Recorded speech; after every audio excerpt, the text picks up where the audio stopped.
அனைவருக்கும் வணக்கம். என்னுடைய பெயர் நித்யா. எனக்கு தற்போது 23 வயசு ஆகுது. நான் ஒரு தனியார் கம்பெனியில் வேலை செய்து கொண்டிருக்கின்றேன். எனக்கு திருமணமாகி 2 வருடங்கள் ஆகிறது. எனக்கு திருமணம் நடந்தது ஒரு விபத்து மாதிரி தான். சொந்தம் என்று சொல்லி 35 வயதில் ஒருத்தரை கல்யாணம் செய்து வைத்து விட்டார்கள். அவர் ஒரு மீன் வியாபாரி. தினமும் காலையில் 3 மணிக்கெல்லாம் வீட்டிலிருந்து கிளம்பிய அவர் நேராக துறைமுகத்துக்கு சென்று அங்கு மீன்களை வாங்கி தெரு தெருவாக சென்று விற்பனை செய்து மதியம் அல்லது மாலை தான் அவர் வீட்டுக்கே வருவார். எனக்கு திருமணமாகி 2 வருடத்தில் நிறைய பிரச்சனைகள். ஒரு நாள் கூட கணவர் என்னை தொட்டதில்லை. தாம்பத்திய வாழ்க்கை என்று ஒன்றுமே இல்லை. நான் நிறைய சண்டை போட்டும் இருக்கின்றேன். அவர் சொன்னது, நீ அழகா இருக்கேன்னு தான் உன்னை நான் கல்யாணம் பண்ணேன். எல்லோரும் என்னை பெருமையாக பேச வேண்டும் என்றுதான் நான் உன்னை திருமணம் செய்து கொண்டேன்.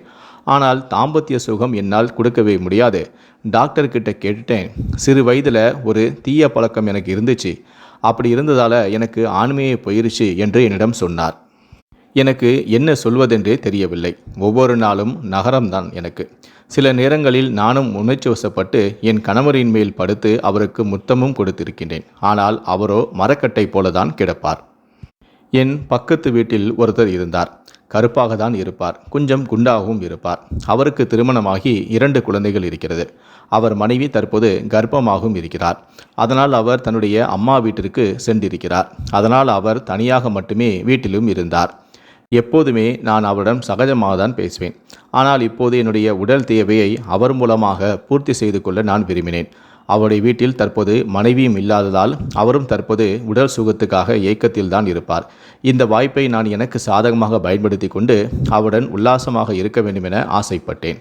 எப்படி அவருக்கு புரிய வைப்பது என்று எனக்கு தெரியவில்லை. ட்ரை பண்ணி பார்க்கலாம் என்றும் எனக்கு யோசனையும் தோன்றியது. பக்கத்து வீடு என்றால் 2 வீட்டுக்கும் இடையில் ஒரு சின்ன மதில் சுவர் தான் இருந்தது. ஒரு நாள் என் கணவன் வீட்டில் இல்லை. அவர் வேலை விஷயமாக வெளியே சென்றிருந்தார்.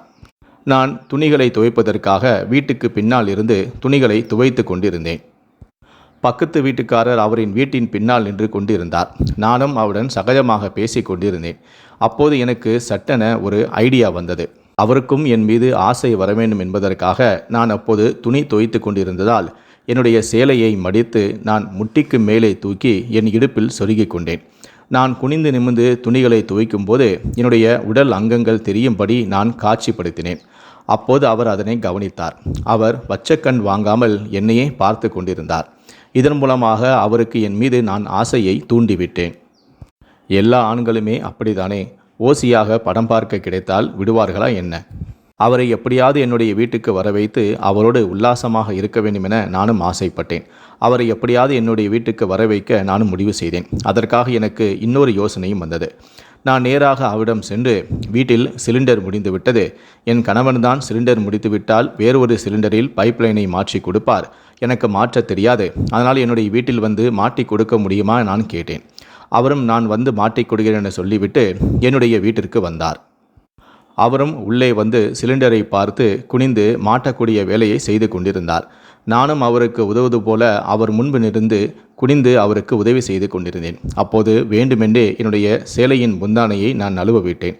அது கீழே விழுந்தது. அப்போது என்னை அவர் வச்சக்கண் வாங்காமல் பார்த்து கொண்டே இருந்தார். எனதான் என்னை அந்த கோலத்தில் பார்த்து அவருக்கு ஆசை வந்தாலும் அவர் என்னை தொட பயந்தார். அதனால் நான் என் உதட்டை கடித்து நான் அவருக்கு சிக்னல் கொடுத்தேன். அவர் அதை புரிந்து கொண்டார். உடனடியாக என்னை இறுக்கமாக கட்டிப்பிடித்து கொண்டார். என்னுடைய கன்னம், கழுத்து, உதடு என என் உடல் முழுவதும் முத்தமலை பொழிந்தார். கிட்டத்தட்ட ஒரு 10 நிமிஷம் தொடர்ந்து எனக்கு முத்தம் கொடுத்து கொண்டே இருந்தார்.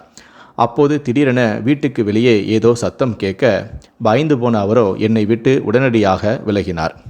அதன் பின் அவர் என்னிடம் அவருடைய ஃபோன் நம்பரை கொடுத்துவிட்டு கால் பண்ண சொல்லிவிட்டு உடனடியாக என் வீட்டிலிருந்து கிளம்பிவிட்டார். சிறிது நேரம் கழித்து நான் அவருக்கு ஃபோன் செய்து பேசினேன். அவரும் என்னிடம் எல்லாம் கேட்டார். நானும் எல்லாவற்றையும் சொன்னேன். இப்படி ஒரு அழகான பொண்டாட்டியை வச்சுக்கிட்டு இன்னும் அவன் ஒன்றுமே பண்ணாமல் இருக்கானே, அவனை என்ன சொல்கிறது? ஆனால் நீ ரொம்ப அழகாக இருக்க நித்யா. உன்னை நான் பார்த்த உடனே எனக்கு என்ன அறியாமலேயே உன் மீது எனக்கு ஒரு ஈர்ப்பும் வந்துவிட்டது. நான் ஏற்கனவே உன்னை பார்த்து நிறைய தடவை சைட் அடிச்சிருக்கேன். நீ இப்படி தவிச்சுக்கிட்டு இருப்பேன்னு நான் கொஞ்சம் கூட நினச்சி கூட பார்க்கல. நீ என்னோட தனிமையில் இருக்கணும் ஆசைப்படுறியான்னு கேட்டார். நானும் ஆமான்னு சொன்னேன். இங்கே எல்லாம் வேணாம், யாராவது திடீர்னு வரக்கூடிய வாய்ப்பு இருக்குது.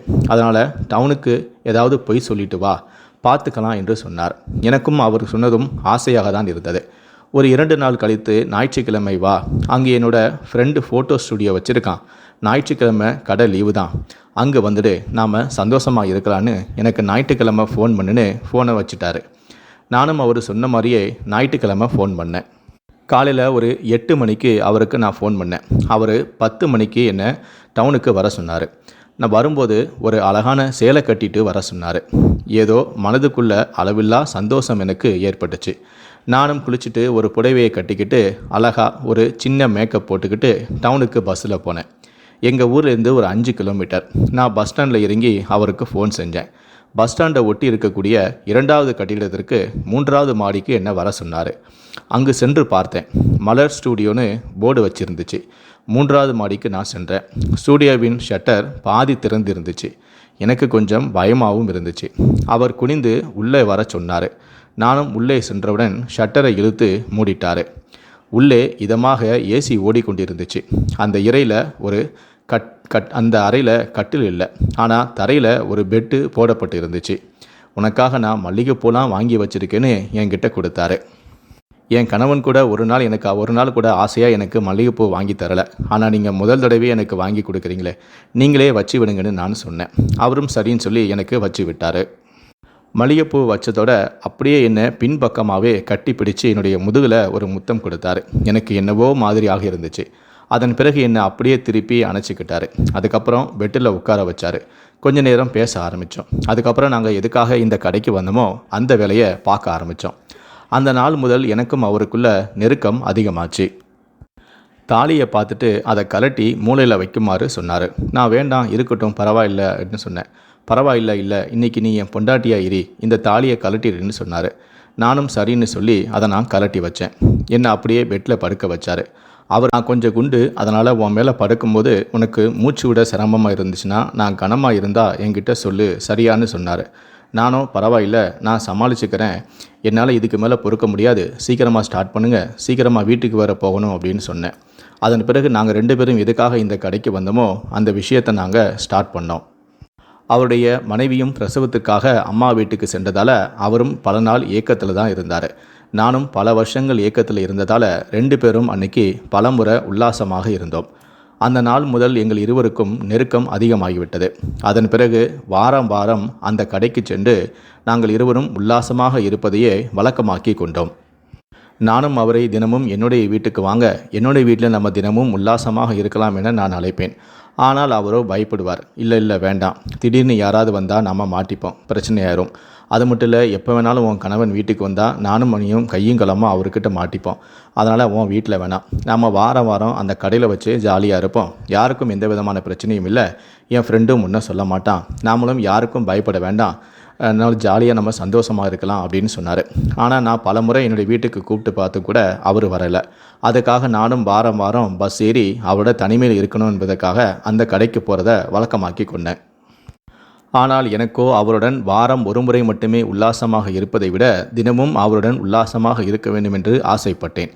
அதனால் நான் அவரிடம் ஒரு பொய்யை சொன்னேன். அதாவது, என்னுடைய தகாத உறவு என் கணவனுக்கு தெரிந்துவிட்டது என்றும் இனி நாம் சந்திக்கவே முடியாது என்றும் கூறி நான் நாடகமாடினேன். அவருடைய மனைவியும் இப்போது அம்மா வீட்டில் இருப்பதால் அவருக்கும் உடல் தேவை இருந்ததாலும் என்னை அவருக்கு ரொம்ப பிடித்து போனதாலும் அவர் விருப்பப்படியெல்லாம் நான் நடந்து கொண்டதாலும் என்னை விட்டு பிரிய அவருக்கு மனமில்லை. ஆனால் நானோ இதனை நான் எனக்கு சாதகமாக பயன்படுத்தி கொண்டு அவரை என்னுடைய வலையில் முழுமையாக விழ வைத்த பிறகு நான் இந்த நாடகத்தை அரங்கேற்றினேன். நான் என் கணவனை தீர்த்து கட்டிவிட்டு என் கணவனை கொலை செய்துவிட்டு தினமும் பக்கத்து வீட்டுக்காரனோடு உல்லாசமாக இருக்க வேண்டும் என்று நான் திட்டமிட்டிருந்தேன். அவர் என் கணவனுக்கு பயந்துதான் என்னுடன் தினமும் உல்லாசமாக இருக்க வர மறுத்தார். அதனால் வெளியே சென்று வாரம் வாரம் நாங்கள் உல்லாசமாக இருந்தோம். என்னுடைய கணவனை மட்டும் நான் கொன்றுவிட்டால் அவர் எந்த விதமான பயமும் இல்லாமல் தினமும் என்னுடைய வீட்டிற்கே வந்து உல்லாசமாக இருப்பார் என்பதற்காக நான் இப்படி ஒரு நாடகத்தை அரங்கேற்றினேன். அதனால் என்னுடைய கணவன் நமக்கு இடையூறாக இருக்கிறார், அவரை நாம் கொலை செய்துவிட்டால் நாம் தினமும் சந்தோஷமாக இருக்கலாம், நானும் தினமும் வேலைக்கு செல்கிறேன், அதனால் எனக்கும் எந்த விதமான பிரச்சனையும் இல்லை, நான் என் கணவன் இருந்த பிறகு உங்களிடமெல்லாம் காசு கேட்டு நான் எச்சரிக்க மாட்டேன், நானே வேலைக்கு செய்து சம்பாதித்துக் கொள்கிறேன், ஆனால் நம்முடைய தகாதவருக்கு இடையூறாக இருக்கக்கூடிய என் கணவனை மட்டும் நான் கொலை செய்ய வேண்டும் என நான் அவருக்கு ஆசையை தூண்டிவிட்டேன். என் மீது இருந்த மோகத்தின் காரணமாக அவரும் இதற்கு ஒத்துக்கொண்டார். அதன் பிறகு இன்று இரவே என்னுடைய கணவனை கொலை செய்ய வேண்டும் என நாங்கள் முடிவு செய்தோம். அதற்காக அவர் தன்னுடைய காரில் சென்று மண்ணெண்ணெய், பெட்ரோல் எல்லாம் ஒரு கேனில் வாங்கி வந்து விட்டார். இரவு சரியாக ஒரு 11 மணி இருக்கும். என்னுடைய கணவன் வேலையை முடித்துவிட்டு நைட்டு வரும்போது மது அருந்தி விட்டு வந்து நல்ல அசந்து தூங்கி கொண்டிருந்தார். உடனடியாக நான் பக்கத்து வீட்டுக்காரனுக்கு தகவலை தெரிவித்தேன். அவரும் உடனடியாக என்னுடைய வீட்டிற்கு வந்து விட்டார். அதன் பிறகு அவர் தலகனை எடுத்து என் கணவனின் முகத்தை அழுத்தி அவரை மூச்சு முட்டி கொலை செய்ய வேண்டுமென முயற்சி செய்தார். ஆனால் என் கணவனோ அதற்குள் சுதாரித்து கொண்டு எழுந்து விட்டார். என் கணவன் எழுந்ததும் பக்கத்து வீட்டுக்காரன் அதிர்ச்சியானான். ஆனால் எனக்கோ என் கணவன் மீது இருந்த கோபத்தாலும் ஆத்திரத்தாலும் அவரை இன்றே கொலை செய்ய வேண்டுமென நான் முடிவு செய்ததால் நான் முன்கூட்டியே ஒரு இரும்பு பைப்பை மறைவாக எடுத்து வைத்து இருந்தேன். என் கணவன் திடீரென முழித்து கொண்டதால் அவரை இரும்பு பைப்பால் கொடூரமாக அடித்து அவரை நான் கொலை செய்தேன். அவரை நான் இரும்பு பைப்பால் மீண்டும் மீண்டும் தலையில் அடித்ததால் இரத்தம் வெளியேறி துடிதுடித்து சம்பவ இடத்திலேயே பரிதாபமாக உயிரிழந்தார். அதன் பிறகு நாங்கள் வைத்திருந்த ஒரு சாக்கில் என் கணவனை முட்டையாக கெட்டி ஓரமாக வைத்தோம். அதன் பிறகு யாருக்கும் எந்தவிதமான சந்தேகம் வரக்கூடாது என்பதற்காக வீட்டில் படிந்திருந்த அந்த இரத்த கரையெல்லாம் சுத்தம் செய்தோம். வீட்டையும் நன்றாக கழுவி விட்டோம். அதன் பிறகு அவர் ஏற்கனவே ரெடியாக வைத்திருந்த அவருடைய காரில் என் கணவனின் உடலை எடுத்துக்கொண்டு காட்டுப்பக்கமாக சென்றோம். அங்கு ஆள் நடமாட்டம் இருக்கிறதா என்பதை உறுதி செய்துவிட்டு என் கணவனின் உடலின் மீது பெட்ரோல், மண்ணெண்ணெய் என அனைத்தையுமே ஊற்றி தீ வைத்து கொளுத்தினோம். கொஞ்ச நேரம் எரியும் வரை அங்கே இருந்தோம். அதன் பிறகு யாராவது எங்களை பார்த்து விடுவார்களோ என பயந்து உடனடியாக அங்கிருந்து நாங்கள் கிளம்பி வந்து விட்டோம். அதன் பிறகு வீட்டுக்கு வந்த பிறகு மீண்டும் வீடு முழுவதும் சோதனை செய்தோம். வேறு எங்கேயாவது இரத்தக்கரை இருக்கிறதா என்று வீடு முழுவதும் மறுபடியும் ஒரு முறை சோதனை செய்து மறுபடியும் வீட்டை ஒரு முறை கழுவி விட்டோம். அதன் பிறகு நானும் அவரும் குளித்து ரெஃப்ரெஷ் ஆனோம். அதன் பிறகு எதுவும் நடக்காதது போல அன்றாட எங்களுடைய வேலைகளையும் செய்ய ஆரம்பித்தோம். காலையில் போலீஸ் ஸ்டேஷனுக்கு சென்று என் கணவனை காணவில்லை என நாங்கள் புகார் கொடுக்கலாம் என முடிவு செய்திருந்தோம். ஆனால் விடிய காலையில் அந்த காட்டுப்பட்டம் பக்கமாக வந்தவர்கள் அங்கு ஏதோ புகை மூட்டமாக இருக்கிறது என என் கணவனை எரித்த இடத்திற்கு வந்து பார்த்திருக்கிறார்கள். அங்கு என் கணவன் பாதி எரிந்த நிலையில் பார்த்து அவர்கள் அதிர்ச்சியாகி உடனடியாக போலீசாருக்கு தகவலும் தெரிவித்திருக்கிறார்கள். விடிய காலையிலேயே ஒரு அரைகுறையாக ஒரு ஆணின் சடம் எரிந்த நிலையில் காட்டுப்பகுதியில் கிடைப்பதாக போலீசாருக்கு தகவல் வர போலீஸ் படையே உடனடியாக அந்த இடத்திற்கு சென்றார்கள். அவர்கள் அந்த இடத்தை சோதனை செய்தபோது ஒரு ரசீது ஒன்று கிடைத்தது. அந்த ரசீது என்ன ரசீது என போலீசார் எடுத்து பார்த்தனர். அப்போதுதான் என் கணவன் துறைமுகத்துக்கு சென்று மீன் வாங்கும்போது வாகனத்துக்காக டோக்கன் போட்டிருந்தார். அந்த டோக்கனானது அந்த பகுதியில் கிடந்தது. அந்த டோக்கனை வைத்து துறைமுகத்துக்கு சென்று போலீசார் விசாரணை செய்யும்போது அது இறந்து போனது என் கணவன் என்பதையும் போலீசார் கண்டுபிடித்தனர். நான் போலீஸ் ஸ்டேஷனுக்கு செல்ல வேண்டும் என ரெடியாகி கொண்டிருந்தேன். ஆனால் நான் போலீஸ் ஸ்டேஷனுக்கு செல்வதற்கு முன்பாகவே போலீசார் என்னுடைய வீட்டிற்கு வந்துவிட்டார்கள். போலீசார் என்னுடைய வீட்டிற்கு வந்ததை பார்த்து நான் அதிர்ச்சி அடைந்தேன். அது எப்படி போலீசார் இறந்தது என்னுடைய கணவன் என்று கண்டுபிடித்தார்கள் என எனக்கு பேர் அதிர்ச்சியாக இருந்தது. காலையிலேயே போலீசார் என்னுடைய வீட்டிற்கு வந்ததை பார்த்த பக்கத்து வீட்டுக்காரனுக்கு அதைவிட பேரதிர்ச்சி. வீட்டுக்கு வந்த போலீசார் உங்களுடைய கணவனை எங்கே என கேட்டார்கள். அப்போது நானோ இரவு சென்ற என் கணவன் வீட்டுக்கு வரவே இல்லை, அவர் எங்கே சென்றார் எனக்கு தெரியவில்லை, அதனால் நான் இப்போது போலீஸ் ஸ்டேஷனுக்கு தான் கிளம்பி கொண்டிருக்கிறேன், போலீஸ் ஸ்டேஷனுக்கு வந்து தான் புகார் அளிக்கலாம் என நான் கிளம்பி கொண்டிருக்கிறேன் என சொன்னேன். அது மட்டுமல்ல, போலீசாரை பார்த்ததுமே எனக்கு கைகாலெல்லாம் நடுங்க ஆரம்பித்து விட்டது, வேத்து கொட்டவும் ஆரம்பித்து விட்டது. இதனால் போலீசார் எதற்காக நீங்கள் பயப்படுறீங்க, ஏன் உங்களுக்கு இப்படி வேக்குது அப்படின்னு எங்களிடம் கிடுக்குப்பிடி கேள்விகளை கேட்க ஆரம்பித்தார்கள். எனக்கு பதட்டமாக நானும் உளர ஆரம்பித்தேன். இதனால் போலீசாருக்கு என் மீது சந்தேகம் வர என்னுடைய செல்போனை வாங்கி போலீசார் ஆய்வு செய்தார்கள். அப்போதுதான் இரவு 12 மணி அளவுக்கு நான் பக்கத்து வீட்டை சேர்ந்தவருக்கு கால் செய்ததை போலீசார் பார்த்தார்கள். இரவு 12 மணிக்கு இவருக்கு நீங்கள் ஏன் ஃபோன் செய்ய வேண்டும், இவர் யார் என என்னிடம் கேட்டார்கள். அப்போதுதான் நான் பக்கத்து வீட்டை சேர்ந்தவர் என சொன்னேன். இவருக்கு நீங்கள் ஏன் ஃபோன் செய்ய வேண்டும், என்ன காரணம் என என்னிடம் கிடுக்குப்பிடி விசாரணை மேற்கொள்ள நான் போலீசாரிடம் மாட்டிக்கொண்டேன். வேறு வழியின்றி நான் அனைத்து குற்றங்களையும் நான் ஒப்புக்கொண்டேன். பக்கத்து வீட்டில் இருப்பவருக்கும் எனக்கும் தகாத உறவு இருந்தது.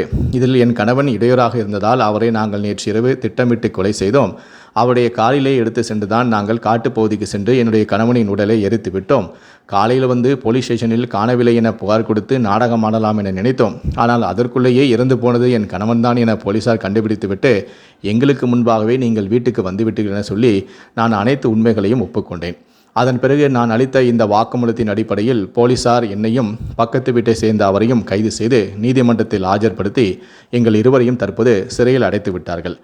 இப்போது நான் சிறையில் கம்பி எண்ணிக் கொண்டிருக்கின்றேன்.